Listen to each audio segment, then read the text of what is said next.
सचिन पायलट का सीएम गहलोत पर निशाना है।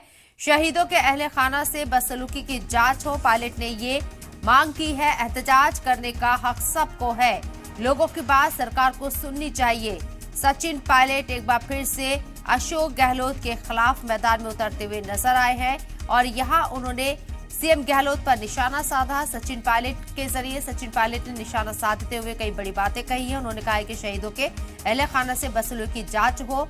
इसके साथ ही एहतजाज करने का हक सबको है। लोगों की बात सरकार को सुननी चाहिए। वाज़ेह रहे कि पुलवामा अटैक में शहीद हुए जवानों की अहलिया एहतजाज कर रही थी। नौकरी न दिए जाने की वजह से ये लोग सड़कों पर उतर आए थे और कल पुलिस के जरिए इन्हें एहतजाज की जगह से हटा दिया गया था। बदसलूकी की गई थी और अब इस बात को लेकर कांग्रेस के सीनियर लीडर सचिन पायलट एक बार फिर से मोर्चाबंदी करते हुए अशोक गहलोत के खिलाफ नजर आए हैं।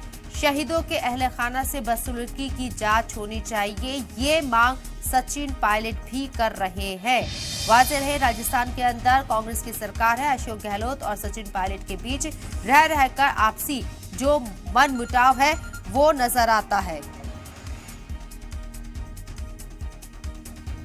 अगर कोई वीरांगना अपनी बात को रखती है, उसकी बात को हम माने या ना माने वो बात का विषय है, लेकिन उनके साथ जो व्यवहार पुलिस ने किया, जो हमने टेलीविजन में देखा, वो उसको कोई भी एक्सेप्ट नहीं कर सकता है। और किसी भी नागरिक के साथ अगर कोई इस प्रकार का व्यवहार करता है, उसको हम एक्सेप्ट नहीं कर सकते। खासकर जो महिला हैं, विधवा हैं, और कोई भी कारण रहा हो, उनकी बातों को मानना ना मानना, जायज़ रखना ना रखना, केंद्र सरकार राज्य सरकार, वो विषय बात का है। लेकिन जिस प्रकार का ट्रीटमेंट किया, जो मेरे को खुद वो बता रही थी, तो मैं खुद बहुत आहत था और मुझे लगा अगर किसी व्यक्ति ने इस प्रकार की कार्रवाई करवाई है या करी है तो उसकी जांच कराकर उस पर कार्रवाई करनी चाहिए।